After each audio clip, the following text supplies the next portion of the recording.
He once believed his days of saving lives were over. The former Navy SEAL had retreated to a quiet corner of town, keeping his distance from danger, from responsibility, from the kind of decisions that change everything in a heartbeat. But the violent tornado that swept across the northern plains had other plans. When an elderly homeless couple and their injured German shepherd collapsed at his doorstep, he was forced to choose: turn away like he had before, or answer the calling he had buried for years. What he discovered about them and about himself would become the moment that rewrote his future.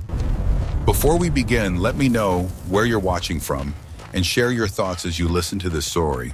And if you believe in courage, responsibility, and God's perfect timing, please like and subscribe so we can reach 1,000 subscribers and continue bringing you stories that inspire hope and faith. Northern North Dakota wore a clean blue sky the way a proud old town wore its Sunday hat, straight, bright, and a little too confident. The wind had teeth, but the sun softened them. Light ran across the barley fields in pale gold waves, and the new green at the edges insisted the world was still capable of starting over. It was the kind of morning that fooled people into smiling at strangers. Earl Whitaker did not trust mornings that tried too hard. Earl was 74, a man built from work and winters. He stood average height, but carried himself with the slight forward curve of someone who'd lifted heavy things his entire life. Lumber, engines, grief.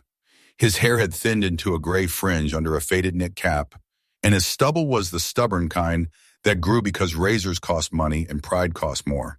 His hands were rough, cracked, and permanently stained with honest labor. He spoke to most people with a cautious bluntness, not because he liked conflict, but because softness invited questions he couldn't afford to answer. He lived with his wife Mabel in a weather-beaten shack at the edge of town where the road stopped pretending to be civilized. The shack had once been a storage outbuilding. Now it was shelter. Someone had patched the roof with mismatched metal sheets and old tarps. The seams sighed when the wind pressed down. A tiny porch leaned just enough to make every step feel like a gamble. Inside, everything smelled faintly of wood smoke, detergent used sparingly, and the quiet desperation of things repaired one time too many. Mabel Whitaker was 71 and small, wrapped in warmth the way a candle was wrapped in glass, protected, but fragile. Her hair was silver and pulled into a low bun that always seemed to loosen by afternoon. Her skin was pale and thin with faint freckles, and her eyes carried the gentle stubbornness of someone who had survived by choosing kindness even when it wasn't rewarded. She moved carefully, as if her ribs remembered old colds. When she spoke, she did it softly, not because she lacked strength, but because she'd learned that shouting didn't change storms. And then there was Briggs. Briggs was an 8-year-old German shepherd, male, black and tan, with a dark saddle that swallowed most of his back. His chest was broad, his legs straight, and his ears stood upright like an oath he refused to break. His eyes, deep amber brown, watched the world with a working dog's focus, the kind of gaze that measured distances and intentions without drama. A faint old scar lived behind his left ear, pale against dark fur. Another smaller mark, more memory than injury, sat near one shoulder. He wore no modern collar, only a worn dark leather strap, cracked at the edges, as if it had been kept more as a promise than a tool. Briggs had belonged to their son. People in town said Noah Whitaker had died a hero, and they said it the way people said things they didn't know how to carry. Noah had been Army, a sergeant, a man the town had celebrated with flags and casseroles in a parade that felt both too loud and not loud enough. After the funeral, life moved on with cruel efficiency. Earl and Mabel did not. They kept the date. They kept the silence. And they kept their dignity, quietly, stubbornly, until the rent of dignity became higher than they could pay. So they drifted outward, to the margin where the town stopped looking. Briggs usually stayed close, not clingy, not needy, just present, like a shadow that had chosen them. He slept near the door at night. He walked slightly ahead of Mabel when she went outside. When Earl coughed in the cold, Briggs watched his face like a medic watching a patient. But for 2 days now, Briggs had not been the same. He didn't look at them. He looked past them. He stood at the edge of the porch, nose lifted, body angled into the wind, as if bracing against something heavier than air. He didn't pace. He didn't whine. He didn't beg. He simply listened, every muscle held in disciplined stillness. Earl tried to make a joke about it, the way men did when their fear needed a coat. "What's out there, huh?" Earl muttered, tugging his cap down. "You see a rabbit with a grudge?" Briggs didn't blink. Mabel stepped beside Earl, her scarf pulled high. She watched Briggs watch the horizon. A long moment passed. Then she said, almost to herself, "The last time he looked like that was before Noah." She stopped. Her breath snagged as if the rest of the sentence had teeth. Earl's shoulders tightened. He didn't turn to face her, but his voice sharpened like a blade that didn't want to be used. "Don't," he said. Mabel swallowed the rest of her words. She nodded once, small and obedient in a way that made Earl hate himself.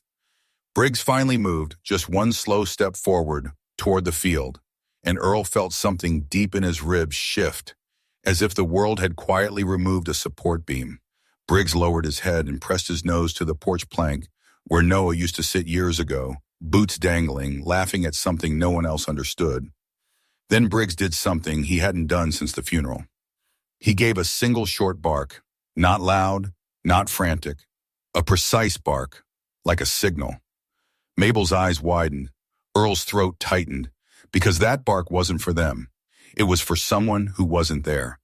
Briggs stepped off the porch and started walking, straight, purposeful, not toward town, not toward food, not toward shelter, toward the long road that led to the edge of the barley fields, toward the place where Earl knew a man lived who didn't like visitors, didn't like memories, and didn't like being reminded that promises existed.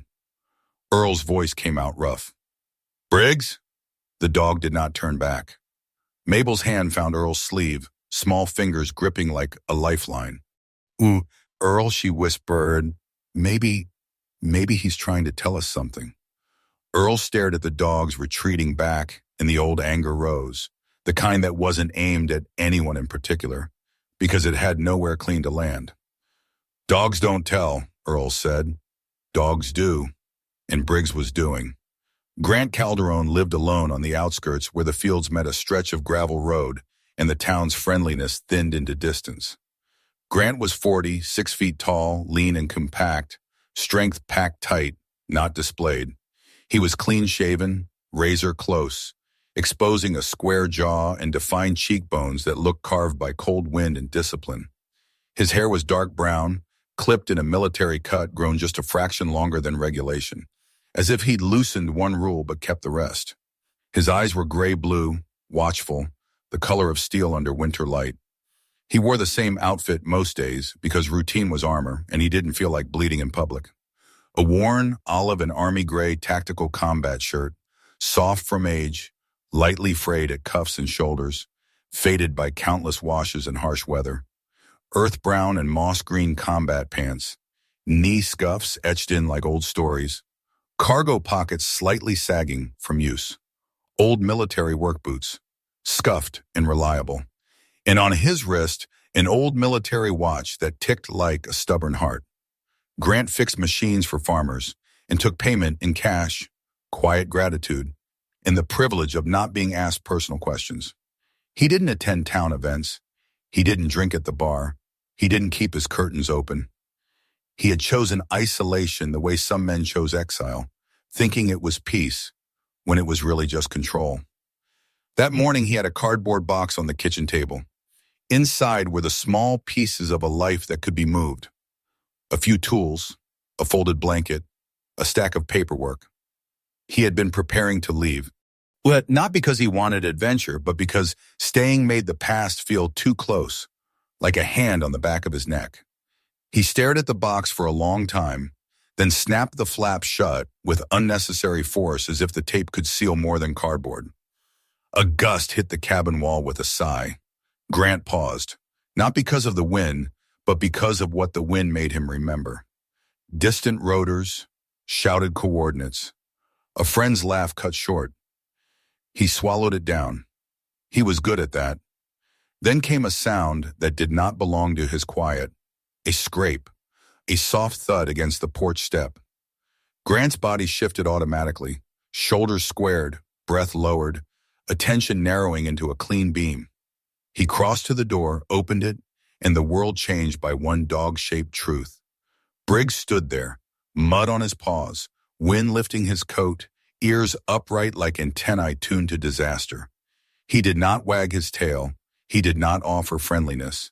He looked directly into Grant's face with a calm that felt older than the dog's years. Grant's mouth went dry. He knew that posture. He knew those eyes, and he felt the ridiculous, unwanted ache of being recognized by a creature that didn't care how well he'd hidden. "You," Grant said softly, as if speaking too loud would break something. Briggs took one slow step forward and stopped, right at the threshold, as if respecting a boundary even while insisting the boundary no longer mattered. Grant's gaze flicked down to the worn leather strap at Briggs' neck. It wasn't modern, it wasn't decorative, it was history. Grant exhaled, and a humorless laugh almost escaped him. Because of course it was a dog. Of course fate used 4 paws when it couldn't get through a locked door. "Don't," Grant murmured, voice low and rough. "Don't make me go back." Briggs did not move. He just held Grant's gaze, steady, unblinking, like a messenger that had delivered itself. And somewhere in the open land beyond the fields, the sky remained bright, too bright, while a thin line of cloud began to gather at the horizon, faint as charcoal, patient as a waiting verdict. Grant did not invite the dog inside. He stepped out instead. The gravel under his boots shifted with a dry scrape as he closed the cabin door behind him. Morning light stretched wide across the barley fields, too bright, too confident. The sky was clean in a way that felt rehearsed. Briggs stood still at the edge of the porch, body angled toward the open land. The dog's breathing was slow and controlled, but there was a tautness in his frame, a coiled discipline that Grant recognized from training fields long ago. "Where are they?" Grant asked quietly. Briggs didn't look at him. He started walking, not running, not panicked, walking with deliberate rhythm. Grant hesitated for half a second, the kind of hesitation that came from habit, not fear. Then he followed. The gravel road cut through the fields like a thin scar. Wind brushed across the barley in wide, synchronized waves. Insects moved low to the ground. The air smelled faintly metallic, sharp at the back of the throat. Grant felt it before he named it. Pressure. He had learned to read weather in places far from home. Desert heat that pressed down like a hand, mountain air that turned thin without warning. This felt different. This felt like something holding its breath. They walked in silence for several minutes before a pickup truck approached from the opposite direction, kicking dust into the air. It slowed. Behind the wheel sat Tom Bradley. Tom was in his late 40s, broad-shouldered, without being athletic, with a square face and neatly trimmed salt and pepper beard that gave him an air of competence he leaned on heavily. His hair was cut short in a practical style, thinning slightly at the temples. He wore a Navy utility jacket with the county infrastructure patch stitched onto the sleeve, khaki work pants, and polished boots that suggested he spent more time in meetings than mud. Tom prided himself on procedure. He was not cruel, nor careless. But he believed in the systems the way other men believed in faith. He rolled down the window. "Morning, Grant," Tom called, offering a polite nod. His tone was steady, mildly curious. "Didn't think you were still around." "Passing through," Grant replied. Tom's gaze drifted to Briggs. "That Whitaker dog?" he asked. Grant didn't answer. Tom leaned one elbow on the steering wheel. "We're monitoring atmospheric shifts," he said. "There's instability west of here. Nothing to alarm anyone, just keeping an eye." Grant studied the sky. "Sirens operational?" he asked. Tom's jaw tightened just slightly. "They're in transition. Software upgrade. We have to verify pressure drops manually before activation." Grant nodded once. "Manual takes time," he said. Tom gave a thin smile. "False alarms cost trust," he replied. "We don't want panic." Briggs shifted his stance. One step forward. Tom noticed. The dog wasn't growling. He was listening. Tom's smile faltered for a fraction of a second before he straightened. "We've got it covered," he said, and rolled the window back up. The truck moved on. Dust lingered in the air longer than it should have. Grant watched it disappear over the rise. Briggs resumed walking. They crested a small hill. From there, Grant could see the Whitaker shack in the distance. Something inside his chest tightened. The air had changed. Clouds had begun to gather in a thin horizontal band along the western horizon, too low, too deliberate. Birds skimmed low, then vanished. Briggs stopped. His ears pivoted forward, his tail lowered, not in fear, but in concentration. Grant felt a vibration in his ribs, faint but present. Then his phone buzzed. He glanced at the screen. No emergency alert, only a routine county notice about temporary siren recalibration. Grant let out a slow breath. He knew that phrase. It meant, we're not sure yet. Briggs took off, this time not walking, running. Grant broke into a sprint behind him. Bush wind pushed sideways across the fields, sudden and unnatural. The barley flattened in a ripple that moved faster than logic.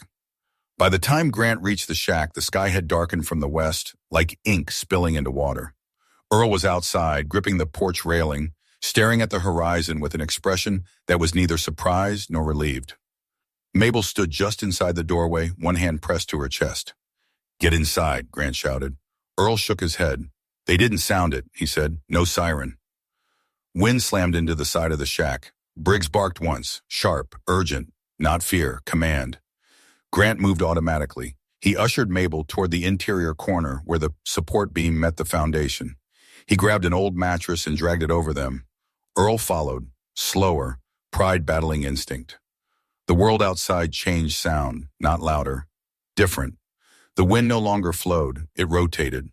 Grant knew that sound. It wasn't thunder. It was pressure spiraling. Wood creaked above them. Dust fell from seams in thin lines. Briggs wedged himself between Earl and the outer wall, body braced, eyes alert. In the midst of the roar, Briggs did something unexpected. He moved away from the doorway. He crossed the small room and placed himself directly in front of a narrow shelf against the far wall. The shelf where an old metal toolbox sat untouched for years. He stood there, blocking it, ears forward, as if guarding not the people, but something else.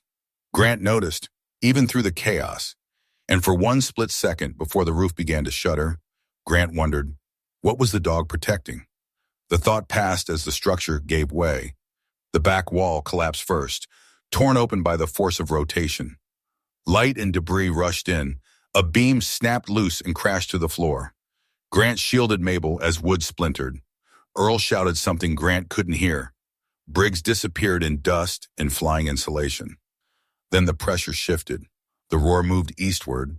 He saw the worst of it passed within seconds. Silence followed, violent and sudden. Grant lifted his head. The shack was half open to the sky. Dust hung thick in the air. "Mabel?" he called. She coughed. "I'm here," she whispered. Earl groaned but pushed himself upright. Grant scanned quickly. Briggs. Briggs! A faint scraping came from near the fallen beam. Grant moved toward it. Briggs emerged from beneath debris, one front leg trembling, but intact. A shallow cut marked his shoulder, dark against tan fur. His breathing was heavy but controlled. He limped just as slightly, but his eyes were sharp. Grant crouched, running a quick check over the dog's leg. "Easy," he murmured. Briggs ignored the pain. He moved past Grant, back toward the shelf. The old metal toolbox had been knocked open in the collapse. Its lid bent.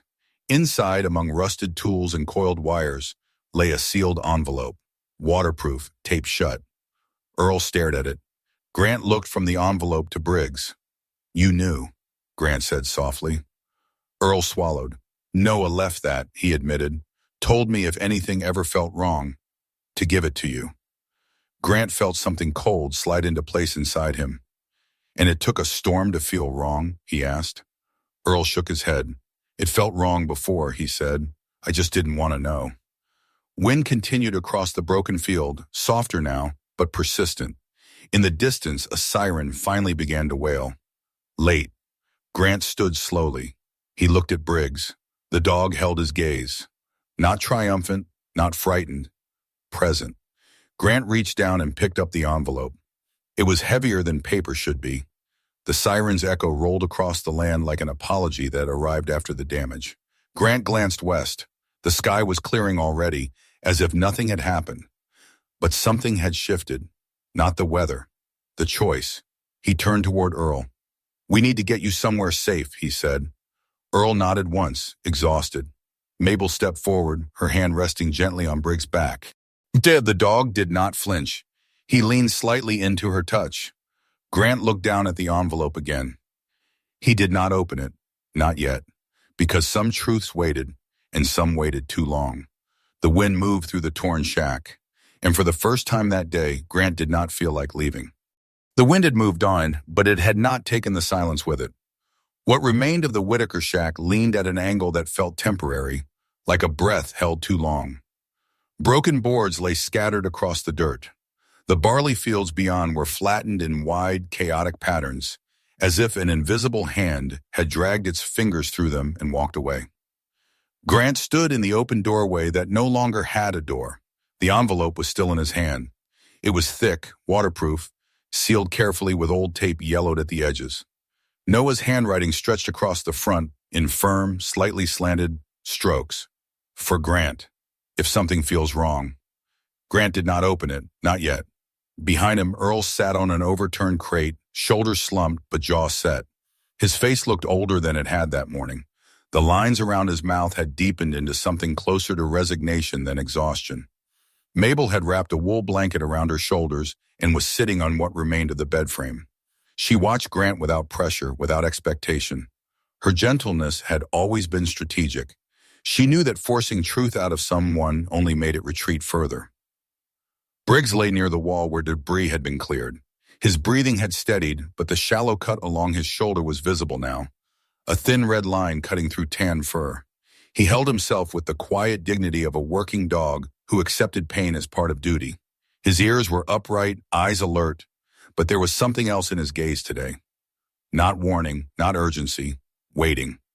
A pickup truck approached from the road, slower this time. Grant turned. The vehicle bore the county seal on the door. It rolled to a stop near the field's edge, and a woman stepped out. She moved with purpose, though not in a rush. Dr. Elaine Harper was 52, tall and spare, her posture straight despite years spent hunched over instruments and radar screens. Her hair was a soft gray-brown cut short around her jawline, practical and unfussy. Wire-framed glasses sat low on her nose, and her eyes, sharp, observant, missed little.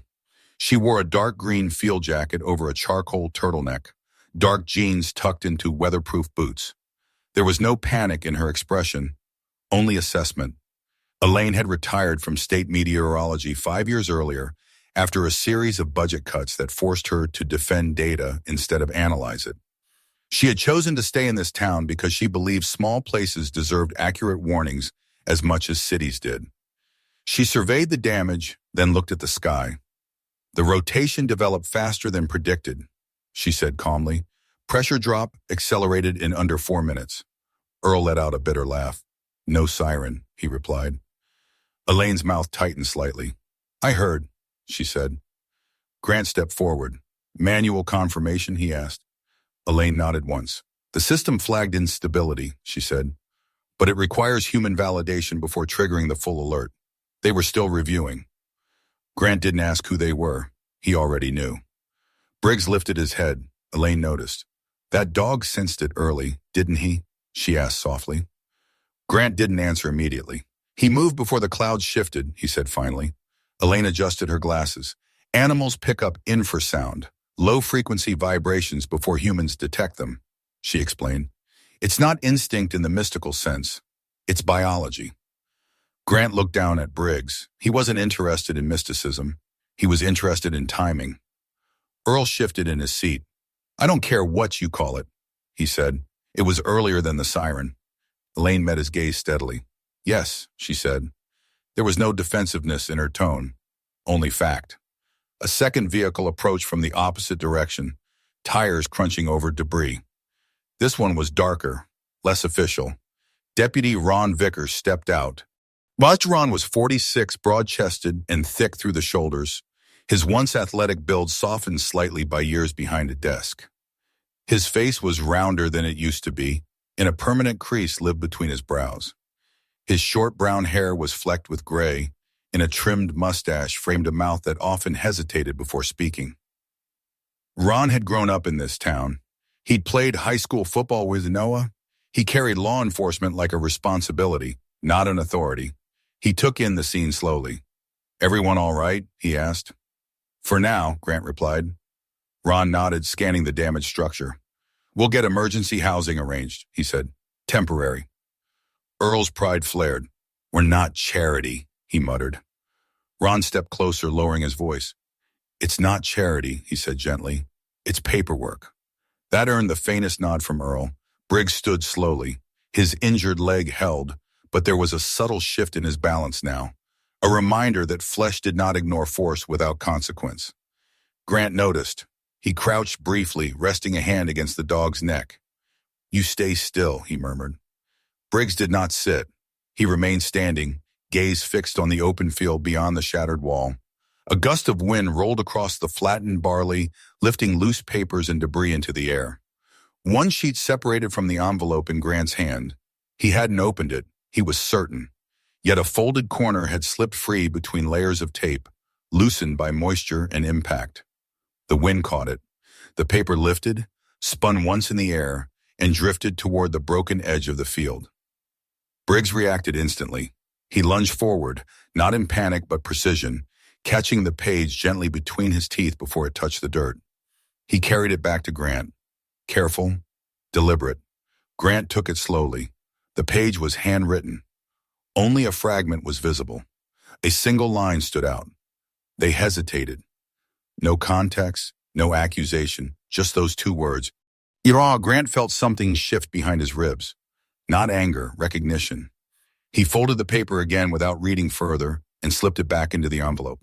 No one else had seen the words clearly, but Briggs had chosen that page, chosen it out of all the debris in the world, and Grant could not ignore the timing. The wind settled. Ron cleared his throat. "We're setting up a temporary shelter at the church gym," he said. "Reverend Cole's already organizing volunteers." Grant nodded. He looked at Elaine. "How often does pressure drop, accelerate like that, without warning?" he asked. Elaine answered carefully. "It doesn't accelerate without warning," she said. "It accelerates faster than human response sometimes allows." There was weight in that distinction. Grant exhaled slowly. He had spent years living by response time. Seconds mattered. Minutes decided futures. Earl stood, moving stiffly. "I kept that envelope because I thought I was protecting something," he said quietly. "Turns out I was just delaying it." Grant didn't respond. He stared at the envelope in his hand. Briggs shifted closer, pressing lightly against his leg, not leaning, not pleading, present. Ron gestured toward the truck. "Let's get you somewhere warm," he said. Mabel rose carefully, steadying herself against the frame. As they walked toward the road, Grant lingered. He scanned the western horizon. The sky had cleared unnaturally fast, clouds retreating as if embarrassed. Tom Bradley's truck passed again at a distance. It did not slow this time. Grant watched it go. Elaine followed his gaze. "Procedure protects liability," she said quietly. "It doesn't always protect people." Grant looked down at the envelope. He had come close to leaving town that morning. Now leaving felt like surrender. Briggs limped slightly as they reached the vehicles. Grant noticed the uneven weight distribution again. "You're getting that checked," he muttered. Briggs flicked one ear. The dog's eyes were steady. Grant opened the truck door for Earl and Mabel.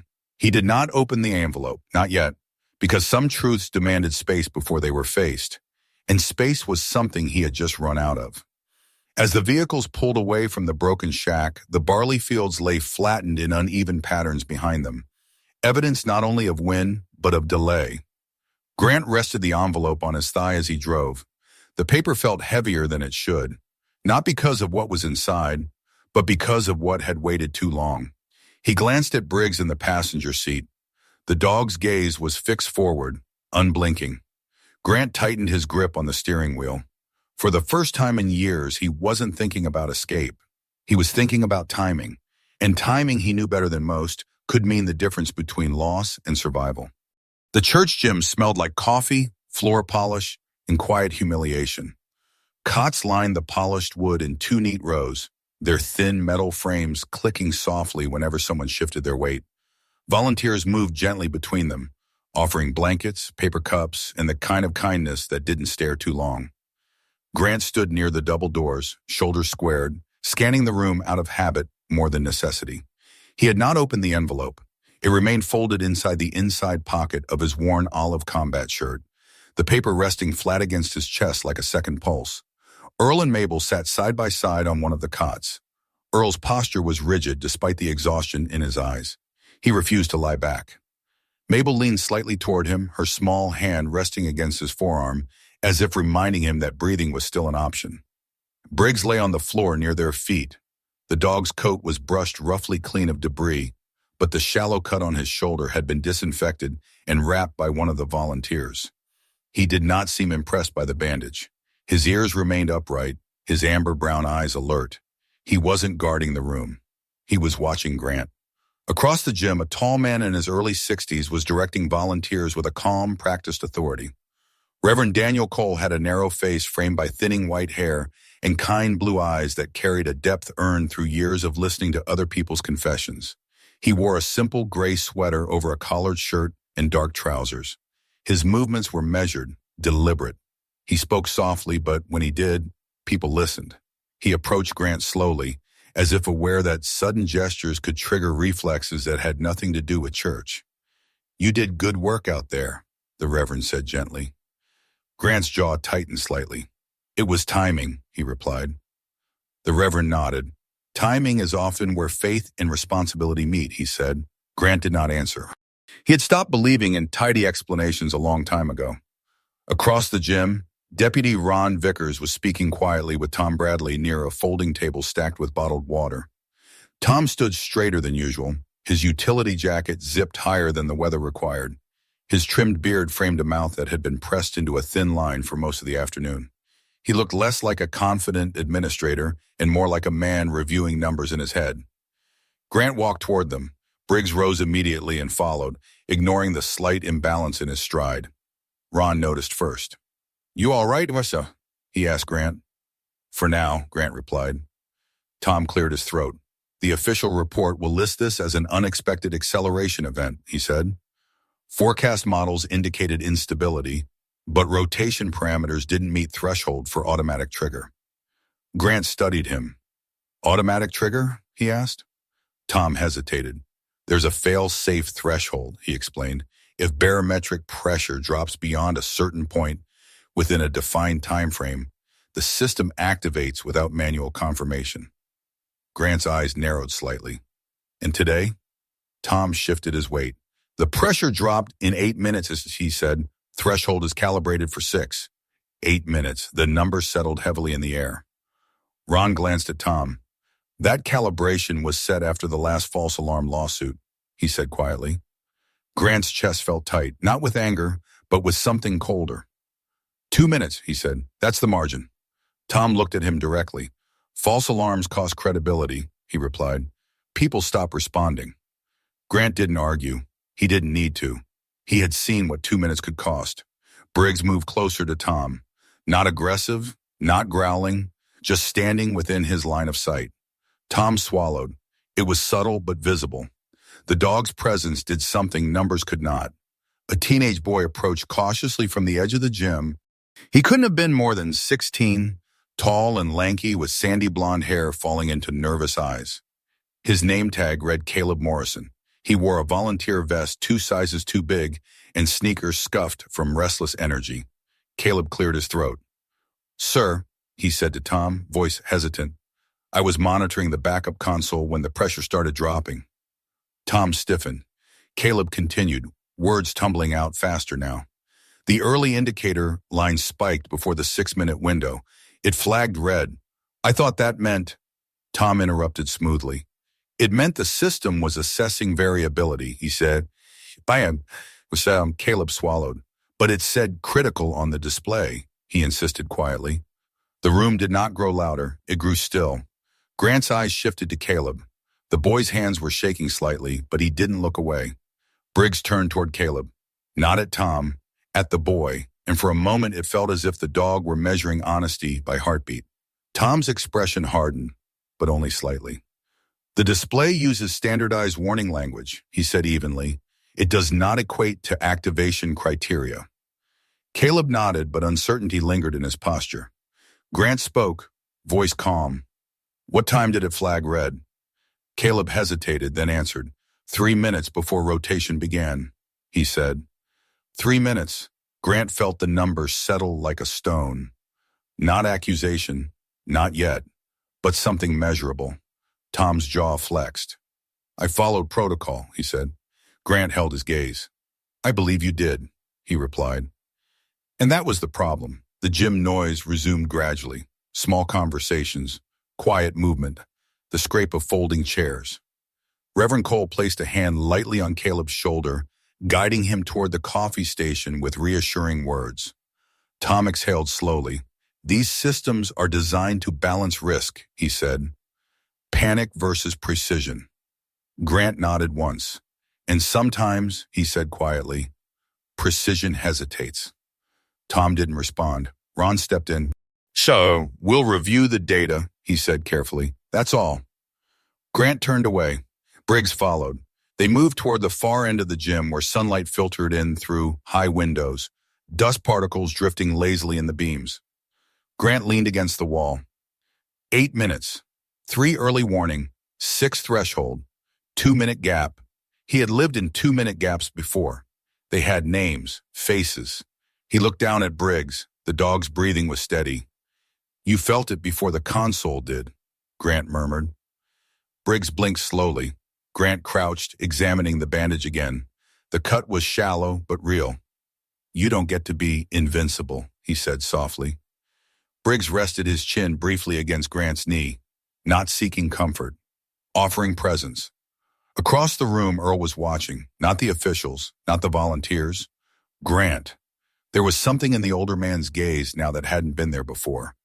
Not accusation, expectation. Mabel noticed too. She leaned closer to Earl. He stayed, she whispered. Earl nodded once. Yeah, he said quietly. He did. Tom approached again, this time without Ron. He kept a respectful distance. I know what this looks like, he said to Grant, but the calibration was set by state standards after 2018. We can't trigger full-scale sirens every time a line spikes. Grant met his eyes. I'm not asking you to, he said. Tom's brow furrowed. Then what are you asking? Grant didn't answer immediately. He glanced toward Caleb, who was now pouring coffee with trembling hands. I'm asking, Grant said finally, how many times the early line has spiked without activation. Tom hesitated. That data isn't public, he replied. Grant's expression didn't change. But it exists, he said. Tom looked at him for a long moment. Yes, he admitted. Grant nodded once. That's all I needed to know. Tom stepped back, unsettled. Outside the gym doors, the sky was turning orange with late afternoon light. Too calm, too clean, Grant walked toward the exit. But Briggs matched his pace despite the slight hitch in his step. Ron called after him. Where are you going? Grant paused at the threshold. To look at timing, he replied. He stepped outside into the cooling air. The church bell above the entrance rang softly in the breeze. Behind him, inside the gym, conversations continued. Paperwork would be filed, reports would be drafted, numbers would be reviewed. But out here, the land still bore the shape of wind. Grant looked west, not at the clouds, at the horizon line, at the invisible margins where decisions were made. Briggs stood beside him, ears forward, waiting. Grant slid his hand briefly into the pocket where the envelope rested. He did not remove it. Not yet. 8 minutes. He had survived worse. But survival wasn't the point anymore. Timing was, and timing, he knew now, had a record. Grant did not go home. He drove west instead, toward the low concrete building that housed the county's emergency management office, a structure most people passed without noticing. It sat behind the fire station, practical and square, with a radio tower rising beside it like a thin metal spine. The sky was fading into a pale evening blue, washed clean after the storm. Too clean. Briggs sat in the passenger seat, posture upright despite the stiffness in his injured shoulder. His amber-brown eyes scanned the passing fields without distraction. Pain had not dulled him. It had sharpened his focus. Grant parked and stepped out, boots hitting asphalt with steady rhythm. He wore the same faded olive tactical shirt and worn combat pants, the fabric softened by years but still structured around discipline. The old military watch on his wrist caught the last of the light. His face was clean-shaven, jaw sharp under tension, gray-blue eyes steady and deliberate. Briggs followed, gait slightly uneven but controlled. The glass door opened before Grant could knock. Inside stood a woman in her early 40s, tall and narrow-shouldered, with dark brown hair pulled into a low ponytail. Her skin was lightly freckled, her expression alert rather than welcoming. She wore a slate-gray blouse tucked into black slacks, and a laminated ID badge hung at her collar. Her name read Marissa Hale, Systems Analyst. Marissa had the look of someone who trusted data more than people. Her posture was straight, her gaze analytical. Years in tech support had taught her to diagnose problems by stripping emotion from the equation. She did not smile automatically. "Deputy Vickers called," she said evenly. "You're the one asking about timing." Grant nodded once. "That's right." She glanced at Briggs briefly. "Dog can come in," she added, "but no fur on the hardware." Briggs stepped inside quietly, ears forward. The interior of the building hummed softly with machines. The screens lined the back wall, displaying radar loops, barometric readings, and weather model overlays in muted blues and greens.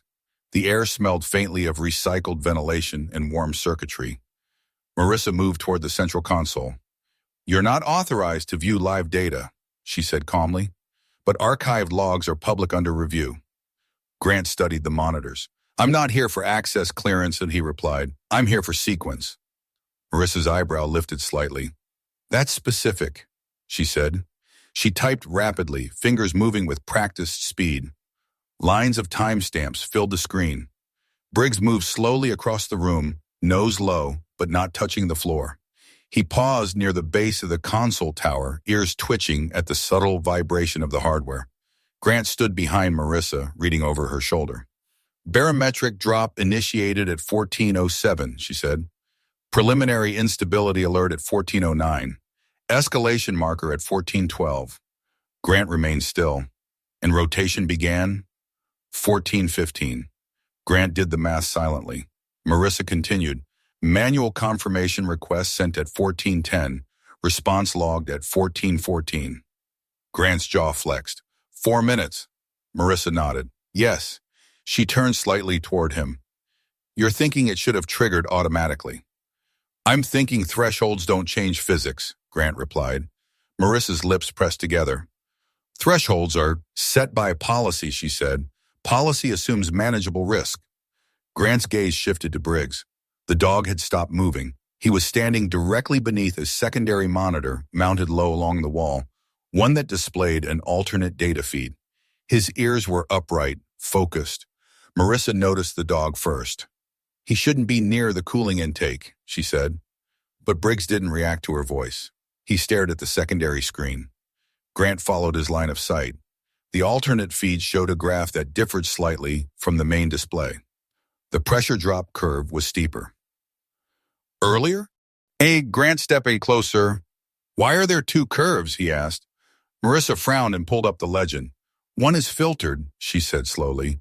"Noise reduction applied in the other? Raw data." Grant's pulse steadied, not quickened. "When did the raw feed cross critical threshold?" he asked. Marissa scrolled back, her eyes narrowed. 14:08, she said. Grant said nothing. Raw data had crossed the automatic trigger mark 7 minutes before rotation began. Marissa leaned back in her chair. "That feed isn't used for activation," she said quickly. "It's unverified. High risk for false positives." Grant's voice remained level. "False positives cost credibility," he said. "False negatives cost roofs." The hum of the equipment seemed louder now. Briggs lowered himself to the floor, but kept his gaze fixed on the screen, as if memorizing it. Marissa folded her arms. "You're suggesting we recalibrate based on raw feed?" she asked. "I'm suggesting," Grant replied quietly, "that hesitation isn't neutral." Silence stretched between them. Marissa turned back to the monitor. "I wasn't on duty that day," she said. "Tom was lead validation." Grant nodded. "I'm not here to assign blame." Marissa gave a faint, skeptical exhale. That's usually how it starts, she said. Grant's eyes softened slightly. I'm here because someone else hesitated once, he said, and it cost more than credibility. Marissa studied him for a long moment. She noticed the slight tremor in Briggs's injured leg. You should get that checked by a vet, she said quietly. He'll let me know if it's worse, Grant replied. Briggs blinked slowly but did not look away from the console. Marissa minimized the graph. There's something else, she said. She accessed another file. Post-2018 policy update included a clause. If raw feed exceeds critical by more than 2 standard deviations, validation must occur within 3 minutes. Grant's focus sharpened. And did it? Marissa scanned. Oh, validation logged at 4 minutes, she said. Grant absorbed that. 1 minute beyond internal requirement. Not catastrophic, not dramatic, but measurable. Marissa leaned back again. It's subtle, she said, not negligence.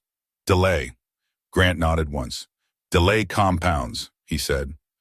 Outside the building, the wind brushed faintly against the metal siding. Marissa shut down the secondary screen. You can't quote me, she said. I won't, Grant replied. He turned toward the exit. Briggs rose immediately, though the movement cost him a slight hitch in balance. Marissa called after him. Why does it matter so much to you? Grant paused at the doorway. He did not turn fully around.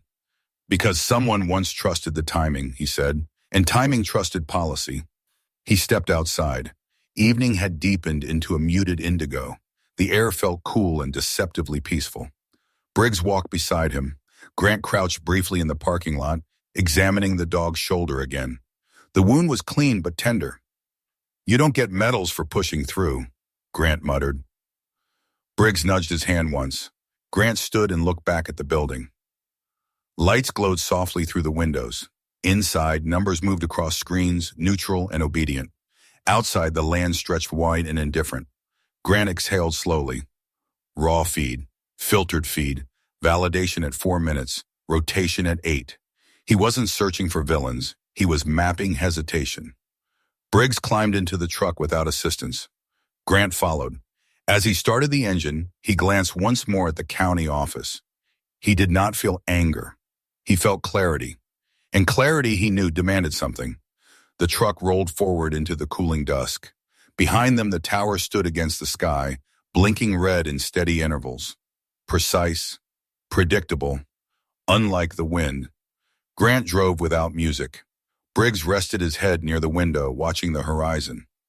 Timing wasn't just about speed. It was about priority. And someone, somewhere, had chosen which data mattered more. Grant tightened his grip on the wheel. For the first time since the storm, he wasn't reacting. He was deciding. Night settled over the county like a sheet pulled tight. Grant drove past the darkened storefronts without slowing. The town looked ordinary again, streetlights glowing amber, a diner sign flickering at the corner, the gas station humming under fluorescent glare. Nothing about it suggested hesitation had weight, but he felt it, in his chest, in the envelope that still rested inside his shirt. Briggs sat upright in the passenger seat, the faint limp still present but less pronounced. The bandage along his shoulder had been replaced with a cleaner wrap. His amber-brown eyes reflected passing headlights in brief flashes. He did not sleep. Grant parked in front of the Whitaker's temporary housing unit, a modest modular structure placed on church property for emergency use. A single porch light glowed above the door. Earl opened it before Grant could knock. He had not shaved. The gray stubble along his jaw made him look older than his 74 years, but his back was straighter tonight. Pride had returned in quiet increments. You found something, Earl said. Grant stepped inside. The small room was warm and smelled faintly of soup and detergent. Mabel sat at the narrow table folding laundry donated by church members. Her hands moved slowly but deliberately, as if each crease mattered. Briggs entered last, lowering himself near the door. Grant removed the envelope from his shirt pocket. I haven't opened it, he said. Earl nodded once. Then don't, he replied. Grant looked at him carefully. You told me to take it. I told you to keep it, Earl corrected. There was a difference. Grant set the envelope on the table between them. What did Noah say about it? He asked. Earl's eyes shifted toward the small window where darkness pressed against glass. He said policies change faster than people do, Earl answered. And when they change, someone stops reading the fine print. Grant's brow tightened. What fine print? Earl took a slow breath. Well, Noah wasn't angry when he came home that last time, he said. He was frustrated, said the new weather response guidelines had added a clause. Something about validation and financial exposure. Mabel's hand stilled. He said it felt cautious, she added softly. Too cautious. Grant leaned back in the chair. He remembered that leave. Noah had laughed too easily that week, the kind of laugh that covered questions. Briggs shifted, his ears angled toward the envelope. Grant noticed. He reached out and slid it closer, but still did not open it. A knock sounded at the door. Earl stiffened. Grant rose smoothly and opened at it. Standing outside was a woman in her late 30s, hair pulled into a tight braid over one shoulder. She wore a navy windbreaker with a local newspaper patch on the chest and carried a leather-bound notebook under her arm. Her name was Lena Hart. Lena had sharp cheekbones and steady hazel eyes that assessed without intimidation. She was of average height, athletic in build, with a posture that suggested endurance more than speed. She had grown up in this town, left for a journalism degree, and returned when her father fell ill. Since then, she had chosen to stay, not because opportunity demanded it, but because she believed small truths deserved record. I heard you visited the console room, she said evenly to Grant. Her tone wasn't accusatory, it was interested. Grant studied her. Information travels fast, he replied. In towns like this, it walks, she said. Earl gestured her inside. She stepped carefully over the threshold, eyes briefly landing on Briggs. That dog has good instincts, she noted. He does, Grant answered. Lena removed a folded document from her notebook. I filed a public records request this afternoon, she said, about the 2018 update to the activation protocol. Grant's attention sharpened. And? They attached a liability rider, she said. It prioritizes financial risk mitigation during early-stage pressure drops. Earl let out a low breath. What does that mean in plain English, he asked. Lena met his gaze. It means if the data isn't certain enough, they wait, she said. Grant looked at the envelope again. And who wrote the rider, he asked. Lena hesitated. State Advisory Board, she replied, but the recommendation came from a consulting firm. What firm? She flipped the page. North Star Risk Analytics. The name meant nothing immediately, but the weight behind it did. Briggs stood abruptly. No growl, no bark. He walked to the far corner of the room where an old radio sat unplugged on a shelf, one that Earl used to keep for weather reports. The radio had not been touched since the storm. Briggs pressed his nose against it. Once. Twice. Then he looked back at Grant. The movement was deliberate. Grant crossed the room slowly and lifted the radio. He turned it over. A strip of masking tape was attached to the back panel. Faded handwriting. A phone number. No name. Just digits. Earl's breath caught. Noah put that there, he whispered. Lena leaned forward. You never called it? She asked. Earl shook his head. He told me it was for emergencies, he said. And I told myself there wouldn't be another. Grant stared at the number. The room felt smaller, the air heavier. Briggs lowered himself again, watching, not urging, waiting. Grant turned the radio back over. Did Noah ever say what North Star did? He asked. Earl frowned. He said they calculated exposure, he replied. Costs, lawsuits, payouts. Lena's jaw tightened. That firm consults for multiple states, she said. They specialize in minimizing liability. Grant's gaze moved between them. In minimizing activation, he said. Lena did not disagree. Mabel spoke quietly. Would they change the rules for money? She asked. Lena exhaled slowly. They would frame it as efficiency, she answered. Grant felt the old familiar clarity settle into place. Not rage, structure. He picked up the envelope again. This isn't about a storm, he said. Earl nodded faintly. No, he agreed. It's about what comes before it. Outside, wind brushed softly against the modular siding. Not violent, not urgent, just present. Lena tucked the document back into her notebook. I can't print speculation, she said, but I can print policy. Grant looked at her carefully. And if policy shows delay? She held his gaze. Then the town decides what matters more, she replied. Briggs shifted closer to Grant's leg. The dog's breathing was even now, the earlier tension replaced with a quieter alertness. Grant glanced at the phone number on the tape again. He memorized it. He did not dial. Not yet. Earl leaned forward. You're not leaving, he said. It wasn't a question. Grant looked at him. The gray-blue eyes that had once scanned desert horizons now rested in a small modular kitchen under fluorescent light. No, Grant said. He placed the envelope back into his shirt pocket. He picked up the old radio and set it gently on the table. Lena watched him. What happens next? She asked. Grant considered the question carefully. Timing, he said. Lena gave a faint smile. That again, and she murmured. Grant nodded. 8 minutes, he said quietly. 4 for validation, 1 beyond internal policy, and a clause no one read twice.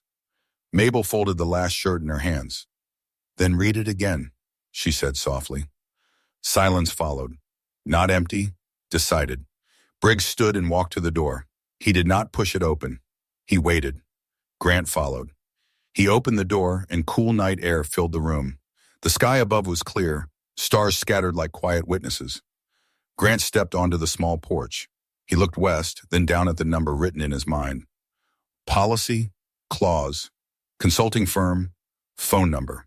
He wasn't chasing blame. He was tracing hesitation.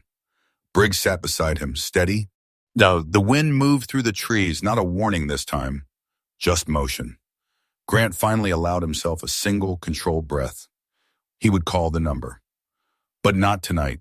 Tonight was for understanding what had been written and who had chosen to write it. Grant did not sleep. He lay on the narrow couch inside his cabin, boots still on the floor where he had kicked them off, eyes fixed on the ceiling beam that ran from one wall to the other. The envelope remained unopened on the kitchen table. Outside, the wind had softened to something almost polite. Briggs lay near the door, head resting on his paws, amber eyes half open. The bandage along his shoulder had been replaced with a cleaner wrap earlier that evening, but he shifted carefully when he moved. He was 8 years old, still strong, still steady, but no longer invincible. Grant rose before dawn. He did not make coffee. He walked to the table, picked up the envelope, and set it aside. Then he wrote the phone number from memory on a scrap of paper. He dialed. The line rang 3 times. 4. A click. Silence, then a voice. Low, controlled, male. You're calling from North Dakota, the voice said. Grant did not ask how he knew. Yes, Grant replied. Another pause. The voice belonged to a man who sounded older than 40, but not yet 60. There was a gravel edge to it, not from cigarettes, but from years of speaking in rooms where tone mattered more than volume. My name is Peter Alden, the man said. If you have that number, then you are either late or right on time. Grant felt something tighten in his chest. I knew Noah Whitaker, he said. Silence again, longer this time. When Peter spoke, his tone had shifted. Less guarded, more precise. Then you know he didn't die confused, he said. Grant's jaw set. He died frustrated, he replied. Peter exhaled faintly. That sounds like him. Grant moved to the small window, watching first light spread across the fields. You consulted on the 2018 policy update, Grant said. Peter did not deny it. I drafted the statistical model that informed the rider, he answered calmly. Peter Alden was 55. Though Grant could not see him, he pictured the type. Lean build, sharp angles, hair graying at the temples. A man who wore suits that fit precisely but did not advertise wealth. Someone who preferred analysis over confrontation. A consultant who believed numbers clarified morality. You weighted liability risk, Grant said. I weighted behavioral response patterns, Peter corrected. False alarms degrade compliance. And delayed alarms? Grant asked. Peter did not answer immediately. Delayed alarms, he said finally, are measured in hindsight. Briggs stood slowly and approached Grant. He pressed his nose against Grant's thigh once. Grant continued. Raw data crossed critical threshold early, he said. Filtered feed delayed it. Peter's voice remained steady. Raw data spikes constantly, he said. Acting on every fluctuation destabilizes trust. Trust doesn't rebuild roofs, Grant replied. Silence followed. Peter spoke again. Noah called me the week before he died, he said. Grant's hand tightened around the phone. He wanted the rider revised. And, Grant asked, I told him it would require proof of systemic failure, Peter said. Grant stared out at the horizon. And now, he asked. Now, Peter replied, you're calling. Grant did not speak. Peter continued. I left North Star 2 years ago, he said. Not because I was wrong, because I was tired of optimizing for outcomes that didn't include faces. The admission hung between them. Grant exhaled slowly. I'm not looking for someone to blame, he said. I'm looking for someone to acknowledge margin. Peter's response was immediate. Margin is everything, he said. It's just rarely priced correctly. The call did not end with accusation. It ended with understanding. Peter offered to send archived correspondence, draft language, early objections, internal memos. Grant did not thank him. He simply said, send it. He ended the call. Briggs sat beside him. The sun had risen fully now, pale gold stretching across the land. Grant placed the phone on the table. He did not feel victorious. He felt responsible. By mid-morning, Lena Hart stood at the edge of Grant's driveway. She wore a navy jacket again, hair braided tightly, notebook in hand. There was urgency in her posture, but not recklessness. You made the call, she said. Grant nodded once. You're going to print? He asked. Not yet, she replied, but I want context. Grant stepped aside and let her enter. Briggs watched her closely but did not move. Lena sat at the small wooden table, pen poised. Who is Peter Alden? She asked. Former consultant, Grant said. Helped draft the rider. Lena's eyes sharpened. And? He admitted the model prioritized response compliance over early activation. Lena wrote quickly. That's not illegal, she said. No, Grant agreed. It's cautious. Lena looked up. And caution cost the Whitakers their home, she said quietly. Grant did not respond. Because the house had been fragile long before the storm, the cost wasn't measured only in wood. A truck engine roared outside. Grant and Lena turned toward the window. Tom Bradley stepped out of his vehicle, posture rigid, jacket zipped high. His face looked drawn, lines deeper than usual. He walked toward the cabin with a determination that bordered on desperation. Briggs stood immediately. Not aggressive, alert. Tom knocked once and opened the door without waiting. You spoke to Alden, Tom said. Grant did not ask how he knew. Tom's eyes moved between them. He's been emailing the board, Tom continued. You've stirred something. Lena rose slowly. Good, she said. Tom ignored her. You think this is about morality, he said to Grant. It's about balance. Grant stepped closer. It's about priority, he replied. Tom's jaw flexed. You don't understand the pressure, he said. The lawsuits, the budget threats. One false activation across 3 counties costs millions. Grant held his gaze. And one delayed activation costs what? He asked quietly. Tom hesitated. None. For the first time since Grant had known him, Tom did not have a procedural answer. Briggs shifted slightly, weight forward. Not threatening, present. Tom's voice lowered. I followed the clause, he said. Grant nodded once. I know, he replied. The admission surprised Tom more than accusation would have. And that's the problem, Grant added. Tom stared at him. You want to dismantle the rider? He asked. I want to adjust the margin, Grant said. Tom exhaled slowly. If you succeed, the board will review activation autonomy, he said. Local override. Lena's pen stopped midair. That's policy shift, she said. Tom nodded. Yes. The room fell silent.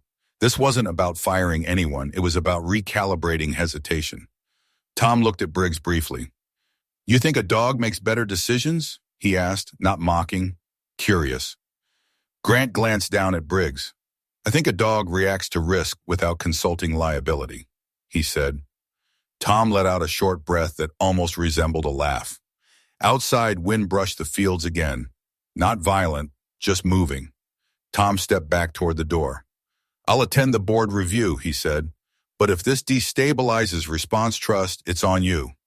Grant nodded once. Margin is shared, he said. Tom left. The truck engine faded into distance. Lena looked at Grant. You're not exposing a villain, she said. No, Grant agreed. You're exposing a pause.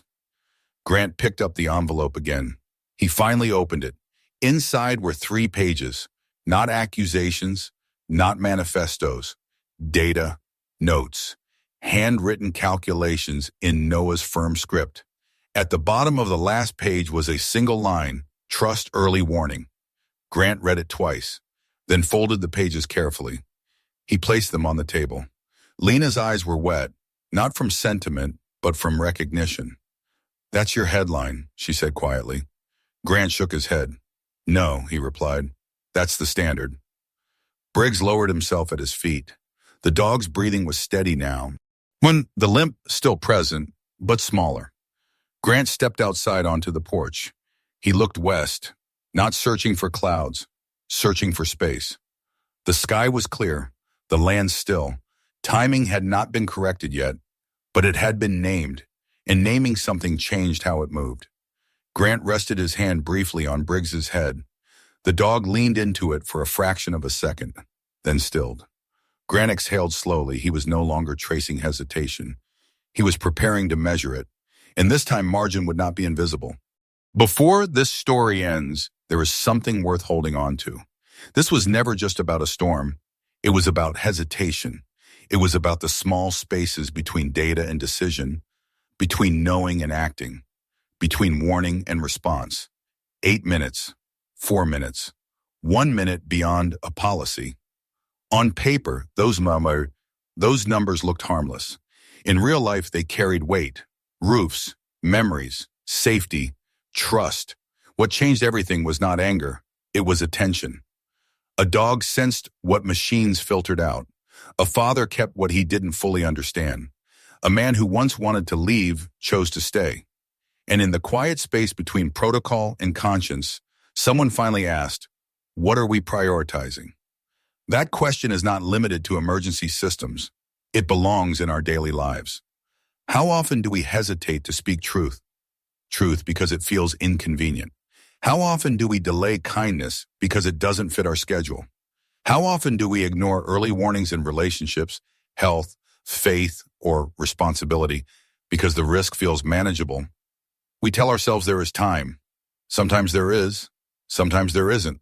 In this story, the miracle was not lightning in the sky or a dramatic rescue. The miracle was awareness. It was a man deciding not to run from responsibility. It was a community choosing margin over liability. It was a reminder that God often works not through spectacle, but through conviction. The Bible says in James 4:17, if anyone knows the good they ought to do and doesn't do it, it is sin for them. Hesitation is not always evil. But when we know what is right and delay it for comfort, reputation, or fear, we quietly allow damage to grow. Maybe God does not always calm the storm. Maybe sometimes he sharpens our hearing before it arrives. Maybe he places people, or even animals, in our path to wake us up before the wind turns. In everyday life, your early warning might be a feeling you can't ignore, a conversation you keep postponing, a person you need to forgive, a responsibility you know is yours. Don't filter that out. Trust early warning. Trust conviction. Trust that doing the right thing sooner is almost always better than doing it later. If this story moved you, take a moment to share it with someone who needs a reminder not to hesitate in doing good. Leave a comment and tell us, where in your life do you need to adjust the margin? And if stories about faith, responsibility, and quiet courage speak to you, subscribe to this channel so we can continue sharing them together. May God bless you and your home.